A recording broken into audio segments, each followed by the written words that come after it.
Oi, pessoal, sejam muito bem-vindos a mais um Drevaneios. Oi, eu sou a Andressa, criadora do Almas Viajantes, e esse é o Drevaneios, um espaço para pensar em voz alta sobre a vida como ela é. Hoje eu queria falar com vocês sobre responsabilidade. Responsabilidade é uma coisa de gente grande, né? Uma coisa que adultos têm, né? Quando a gente é criança, a gente não deve, né? Não deveria ser responsável por nada, mas a partir do momento que a gente se torna adulto, a gente começa a ter responsabilidade. Só que tem uma coisa que a gente faz, às vezes inconscientemente, às vezes conscientemente, é esperar que as coisas aconteçam, que a nossa vida melhore magicamente, um piscar de olhos ou com um passe de mágica, simplesmente porque a gente quer que seja assim. Parece até que às vezes a gente acredita que ficar reclamando sobre determinada situação vai magicamente fazer ela mudar. E eu tô com esse tema de episódio desde as minhas férias, nas minhas notas aqui, porque quando eu tava indo, né, no avião, eu li um livro chamado A Coragem de Não Agradar, dos autores Ichiro Kishimi e Fumitake Koga. Eu acredito que é assim que fala o nome deles. E, assim, no começo, quando eu comecei a ler esse livro, eu achei muito difícil de engolir, né, o que eles estavam falando no livro. E é muito engraçado porque justamente a maneira como eles escrevem é a conversa de um estudante, de um jovem e de um filósofo. E aí o filósofo começa a expor essa teoria que ele tem, baseada nos estudos do Adler. Eu também não conhecia, mas Alfred Adler é um dos expoentes da psicologia ao lado de Sigmund Freud e Carl Jung. Então, é uma outra forma de olhar para o nosso cérebro e a maneira como a gente funciona como ser humano. E aí ele explica essa filosofia de nós sermos responsáveis pela nossa própria vida, sermos responsáveis pela maneira como a gente reage, sermos responsáveis sobre como a gente vive cada dia. E é engraçado que o jovem, né, dentro do livro ali como esse personagem, ele faz os questionamentos que eu faria em alguns momentos, no sentido de, como assim, você tá louco? Não, ninguém escolhe estar triste, ninguém escolhe estar depressivo, né, são consequências de uma vida e tal. E aí o filósofo, né, no livro, ele vai explicando,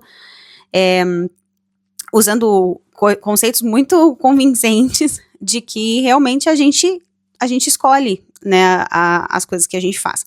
Mas eu não vou entrar muito nesse detalhe. O que eu queria trazer aqui como uma sementinha aí para alimentar um pensamento diferente é de como às vezes a gente realmente fica preso numa situação, num ciclo vicioso, e a gente, de certa forma, espera que as situações mudem, que as pessoas mudem, que o ambiente onde a gente está mude para que aquela situação melhore. E a gente não toma responsabilidade da gente ir lá e mudar isso porque a gente quer. E aí eu vou dar um exemplo que é muito fácil, e eu uso bastante esse exemplo porque é uma coisa da minha própria vida, assim, do meu próprio momento, assim, que é a questão do corpo físico, né? Então vamos dizer lá, ai, nossa, eu vivo com dor no joelho, meu Deus, não aguento mais a dor no joelho. E aí, toda vez que eu encontro um amigo, ai, aí, amiga, como você tá? Ai, tô com dor no joelho. Nossa, só vivo com dor no joelho, não sei mais o que fazer. Só que aí tem aquele pulo do gato, né? Não sei mais o que fazer, mas o que realmente eu tenho feito na direção de melhorar essa situação em que eu me encontro? E aí é que entra muito a questão de, beleza, o que eu posso fazer? O que tá no meu controle fazer para que essa situação melhore?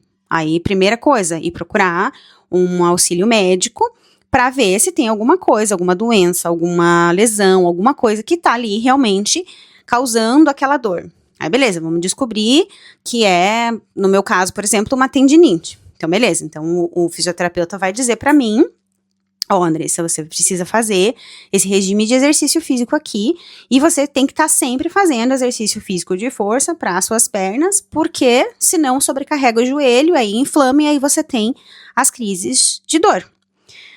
E aí, eu entendi isso alguns anos atrás, eu já venho fazendo tratamento de tendinite faz uns 10, 12 anos, e alguns anos atrás o ortopedista me falou, você precisa fortalecer, evitar o impacto, tal. E aí, por um tempo, isso funcionou. Aí eu percebi que não estava muito bom quando eu cheguei aqui na Irlanda. Fui num outro ortopedista aqui e ele falou, não, você precisa fortalecer. Quando você fortalecer, você pode até fazer exercício de impacto, mas precisa estar sempre muito forte o seu joelho. E aí, eu comecei de novo a fazer fisioterapia e cuidar. E hoje, eu tenho essa consciência muito clara na minha mente, que se eu ficar muito acima do meu peso, se eu não fizer exercícios de força, musculação, pelo menos 3 vezes por semana, eu vou sentir dor, né? Então, assim, se eu, né, por exemplo, ficar uma semana sem treinar e ir lá e subir, tipo, por exemplo, quando eu viajo, eu fico sem treinar, às vezes, né? E aí eu vou e caminho 20 mil passos no dia e faço isso e faço aquilo. Quando chega de noite, eu tô com dor no meu joelho. Porque eu não fortaleci ele, faz uma semana que eu não treino, já começou a enfraquecer ali a minha musculatura, e eu fiz bastante impacto com o meu corpo em cima do meu joelho. Tanto que quando eu fui fazer o caminho de Santiago, era uma das minhas maiores preocupações, então eu fiz com muito cuidado, o treinamento, para deixar tudo muito forte, né, e chegava e fazia os alongamentos, e fazia tudo muito certinho. Então, é esse que é o ponto que eu queria trazer, de que às vezes a gente fica reclamando de uma situação, ou comentando uma situação, ou tipo, simplesmente sentamos e falamos, essa é a situação, eu não gosto dessa situação, e eu vou aceitar que dói menos, que a vida é assim, eu vou aceitar. Só que não. Se a gente quiser, sempre existe uma forma da gente mudar as coisas, né? A única coisa que a gente não tem mesmo como mudar é a morte. Enquanto a gente está respirando, a gente pode sim melhorar a nossa vida em todos os âmbitos. Então, eu uso esse exemplo do exercício físico porque hoje eu percebo muito nitidamente na minha vida, quando eu faço uma viagem, principalmente viagens longas, onde a minha rotina fica muito bagunçada, quando eu retorno dessa viagem, eu passo ali por um período de ajuste, onde eu vou de novo sentir aquela dor. Porque eu já sei qual que é o motivo, já tá ali muito claro, e eu já sei o que eu tenho que fazer pra melhorar. E aí eu posso, de novo, muito bem, sentar e ficar reclamando que eu tô com dor no joelho, colocar uma compressa ali no joelho, ficar passando Cataflã e ficar assim, remediando o sintoma, ao invés de ir lá e falar, não, eu sei o que eu preciso fazer, eu vou levantar todos os dias, ou a cada 3 vezes por semana, e vou fazer os exercícios que eu preciso fazer para fortalecer e não sentir mais essa dor. E o mesmo vale para várias outras coisas, né? Se você tá numa situação onde, por exemplo, num local de trabalho onde você se sente desvalorizado, você tem muitas opções do que você pode fazer. Ah, Andressa, mas eu preciso do trabalho. Sim, mas eu não tô dizendo que a única opção é sair daquele lugar, é pedir demissão. Não. Você pode sentar com a pessoa ou as pessoas que te incomodam e ter uma conversa. Você pode chegar pro teu chefe e explicar o que tá acontecendo, o que você tá tendo dificuldade. Você pode, talvez, mudar uma postura sua que talvez esteja causando uma situação dentro do teu trabalho. Então, tem algumas opções. E também você pode ir lá e pedir demissão e sair daquele ambiente que tá te fazendo mal. O grande ponto aqui é realmente você entender o seu papel dentro da sua vida. Porque a vida não tá acontecendo com você, não é tipo um carro sem freio que tá indo e ninguém sabe para onde. Não, né? Você você consegue direcionar para onde você quer que a sua vida vá, né? E isso é uma coisa que a gente realmente só entende depois de adulto, né? Porque justamente, como eu falei lá no comecinho, quando a gente é adulto, a gente tem responsabilidade. E quando a gente não quer pegar essa responsabilidade, quando a gente não quer assumir a responsabilidade, a gente tá preso na nossa criança. A gente tá preso na criança que tá achando aquilo injustíssimo, mas eu queria tanto que fosse desse jeito, por que não é desse jeito? É muito criança. Gente, a gente só racionaliza aqui comigo, né? Imagina quando você tá lá reclamando de, ai, porque meu chefe é muito ruim comigo, ai, porque eu vivo com dor nas costas, ai, porque o fulano fez tal coisa comigo. Se a gente para pra olhar, assim, sai do seu corpo e olha de fora, assim, você não vê uma criança ali de 3, 4, 5 anos tendo um ataque de pelanca porque alguma coisa não está sendo do jeito que ele gostaria que fosse. Eu até tava falando com a minha irmã agora, quando eu tava no Brasil, né, que o meu sobrinho, às vezes, ele tinha umas crises, assim, do nada, e eu falava, ele não sabe regular as emoções dele, ele não aprendeu isso, né, ele não tem essa habilidade ainda, ele não desenvolveu. Ele olha para nós, adultos, para entender como lidar com isso. Então, quando ele tá tendo uma crise, a gente precisa falar para ele, não é assim que a gente vai tratar essa situação, né? Eu entendo que você tá frustrado, mas isso aqui não pode, isso aqui pode, sabe? E explicar, porque é assim que ele vai aprender. Mas a gente, quando adulto, a gente já deveria ter entendido isso. E se a gente ainda não entendeu, a gente precisa buscar ajuda terapêutica. Eu falo isso quase todo episódio.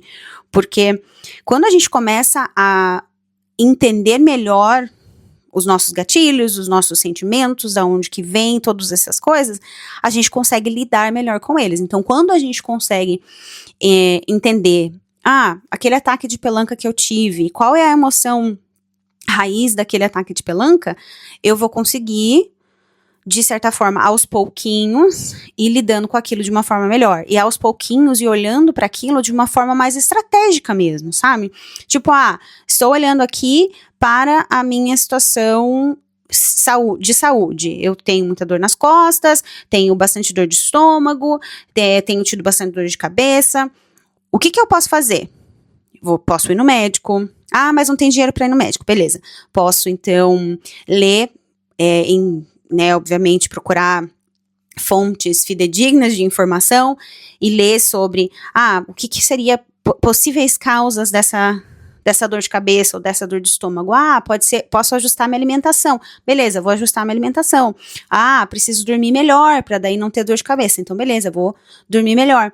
Então, assim, sempre existem alternativas, né? Eu sou formada em gerenciamento de processos, e no gerenciamento de processos a gente tem a criação de fluxogramas, né? Então, a gente vai lá em qualquer lugar, né, numa empresa, e aí pergunta para as pessoas o que você faz, e aí as pessoas vão falando pra gente o que elas fazem, e a gente vai colocando aquilo numa sequência de ações. Então tem uma caixinha para ação primeira, tem uma flecha que vai para a segunda, e tem um conceito que é o chamado a decisão, que é uma forma de um diamante, e aí você coloca aquilo ali, e aquela caixinha, ela tem múltiplas flechinhas saindo dela, que o que acontece é que podem haver diferentes caminhos a partir da decisão que é tomada ali. Então, eu penso muito assim, então eu estou aqui numa encruzilhada na minha vida, tô numa situação difícil, eu tenho essa decisão aqui, né, então eu vou fazer uma decisão, e aí eu vou ter várias flechinhas que vão me dar possíveis caminhos ali. Eu posso ir procurar ajuda médica, eu posso ajustar minha alimentação, eu posso começar exercício físico, eu posso encontrar uma forma de melhorar o meu sono, enfim, N decisões, e podem ser decisões que vão acontecer ao mesmo tempo, podem ser decisões que eu vou fazer umas primeiro e as outras talvez mais pra frente, mas são todos caminhos possíveis para eu poder fazer. Se não, existe um artefato também dentro do fluxograma, que é um artefato de pausa. Coloco um círculo fechadinho, que é um artefato de pausa, que é a tua opção também, que é ficar ali dentro daquela situação sem melhora. E aí que entra a outra questão. É tudo escolha nossa. Então, então quer dizer que a gente escolhe viver a vida que a gente vive? Exatamente. E aí esse é o ponto que eu tava falando do livro lá, que eu comentei. Quando eu vi a primeira vez ele falando no livro que nós somos responsáveis pela situação em que a gente está, pela nossa situação física, emocional e tudo mais, eu não tinha me ligado, não aceitei logo de primeira. Mas agora, pensando nessa questão da responsabilidade, a gente sempre tem a escolha de, eu vou sentar aqui e vou ficar aqui reclamando da minha vida e chorando as minhas pitangas, ou eu vou começar a pensar em alternativas, ou eu vou agir em algumas alternativas. Ah, mas às vezes você vai lá e faz um negócio e não dá certo, e você continua sofrendo. Sim, mas aí de novo volta, faz um loop, né? Faz um retorno ali. Você tomou essa decisão, resolveu o problema? Sim, continua? Não, volta lá para a decisão. Qual que é a outra alternativa que eu tenho? Continuo aqui sentado chorando ou sigo para minha próxima tentativa? E até me lembrei agora, quando eu cheguei na Irlanda, foi bem difícil para mim, porque eu tava procurando emprego, não tava conseguindo achar, e eu, né, trabalhava desde os 18 anos de idade, e de repente com 30 não tava conseguindo emprego. E foi bem difícil para mim, mentalmente, esse processo. E aí eu lembro que uma amiga minha mentora, Paula, maravilhosa, ela falou assim para mim, você foi lá, fez entrevista, não tá dando certo as entrevistas, você tá mandando currículo, não tá recebendo retorno. Então, a gente precisa olhar alternativas diferentes. Se essas ações que você tá fazendo não estão trazendo resultado, por que você vai continuar fazendo essa mesma coisa? Porque até aquele momento era tudo que eu achava que eu podia fazer. Ela falou, não, então vamos tentar alternativas diferentes. Vamos lá no LinkedIn e vamos mandar mensagem para as pessoas. Ou vamos ir em alguns lugares onde vão ter pessoas com quem eu posso conversar e criar uma conexão ali sobre possíveis trabalhos, né? Criar o tal do networking. E aí ela me expandiu algumas outras ideias que naquele momento eu estava tão bitolada em mandar 50 currículos por dia e fazer entrevista, que eu nem conseguia pensar em outras alternativas. Então, às vezes, a gente precisa realmente parar, reclamar um pouco, ligar para um amigo e falar, amiga, preciso de ajuda, não sei o que tá acontecendo. E aí, depois, falar, não, pera, dá um passinho para trás e ver a situação de uma forma diferente. E aí você pode, na maioria das vezes, você vai encontrar opções diferentes de resolver aquela situação. Ou uma nova forma de tentar resolver aquela situação. Porque não é 100% de acerto, 100% de erro. Não, a gente sempre aprende alguma coisa nova. Até volta no que a gente falou no último episódio, né? Que quando a gente erra, a gente deveria usar a mentalidade de crescimento, que é, quando eu erro, eu aprendo mais uma coisa. Eu aprendi que aquela forma que eu pensava que era, não era. Então, eu aprendi uma coisa nova. Qual que vai ser a próxima coisa que eu vou tentar e que talvez eu vou aprender ou que talvez vai dar muito certo? Então, é nesse sentido. E, por fim, eu queria trazer um outro ponto muito, muito bacana. Quando a gente começa a fazer alguns ajustes na nossa vida, quando a gente começa a tomar responsabilidade pelas coisas da nossa vida, parece que a gente puxa um fiozinho num casaco de lã, assim, sabe? A gente puxa e começa a fluir outras coisas, começa a puxar outras coisas que também precisam de mudança. De novo, né, utilizando aí o exemplo de exercício, de cuidado com o corpo e tudo mais. Se você começa a dormir melhor, o resultado do teu exercício físico vai começar a fluir melhor. Se você começa a se alimentar melhor, você vai ter mais disposição, mais energia no teu corpo para você se exercitar e o teu sono também vai melhorar. Então, esse é um exemplo que eu gosto de usar bastante, que assim, quando você começa a trabalhar em uma coisa, você consegue melhorar várias coisas ao mesmo tempo. Uma coisa, eu até estava ouvindo um podcast agora há pouco sobre a questão do efeito do estresse no envelhecimento do nosso cérebro e o quanto isso faz mal para a nossa saúde de forma geral. Então, se a gente pega e foca, fala, não, beleza, eu tô tendo dificuldade para dormir, tô tendo dificuldade no meu trabalho, tô tendo dificuldade em 1000 coisas, eu vou tentar acalmar o meu corpo, acalmar o meu sistema nervoso, então eu vou fazer ali 5 minutinhos de meditação por dia. Esses 5 minutinhos de meditação por dia vai abrir um alívio, vai criar um alívio ali dentro do teu sistema nervoso, que vai afetar o teu sono, que consequentemente vai afetar o teu nível de estresse, que vai melhorar a maneira como você reage às situações no teu trabalho, e aí vai melhorar a sua condição física do teu corpo, e vai melhorar suas relações com as outras pessoas, e aí, vocês conseguem entender o que eu tô falando? Vai puxando uma coisa na outra. Então, o que eu queria finalizar esse episódio falando é: a responsabilidade é nossa, porque nós somos adultos e a gente precisa fazer coisa de gente adulta, né? A gente precisa ir atrás das coisas que a gente quer, a gente tem a responsabilidade da nossa própria vida. Mas não precisa ser coisas gigantes, não precisa estar 100% pronto para dar o passo. Não! Começa com fazer algo que te faz bem num dia, tipo, faz um acordo consigo mesmo, assim, hoje eu vou ter 5 minutos do dia que vai ser pra eu fazer alguma coisa que eu goste. Eu vou dançar, eu vou cantar, eu vou escrever um poema, eu vou fazer uma pintura, eu vou fazer uma caminhada. Escolhe alguma coisa, né? Quando você acordar de manhã, você já toma essa decisão. Porque uma pequena coisa que você faz por você, que você faz para melhorar a sua vida naquele dia, vai começar a puxar um fio invisível de outras coisas maravilhosas que você vai conseguir fazer na sua vida, e as relações à sua volta também vão começar a se transformar por causa das pequenas mudanças que você faz na sua vida. Então é isso. A responsabilidade é sim sua, sobre a sua vida, mas isso não precisa ser difícil, não precisa ser pesado. Pode começar num tijolinho, não precisa começar a muralha de uma vez só. Então é isso, gente. Me diz o que vocês acharam desse devaneio. Como que tá essa tomada de responsabilidade aí na vida de vocês? Me conta aqui nos comentários. Se você lembrou de alguém, compartilha esse episódio. Fala para eles seguirem o Devaneios. Se você ainda não segue, clica aí no seguir também e ativa o sininho para receber notificação quando saírem novos episódios. E eu volto na semana que vem. Um beijo. Tchau, tchau.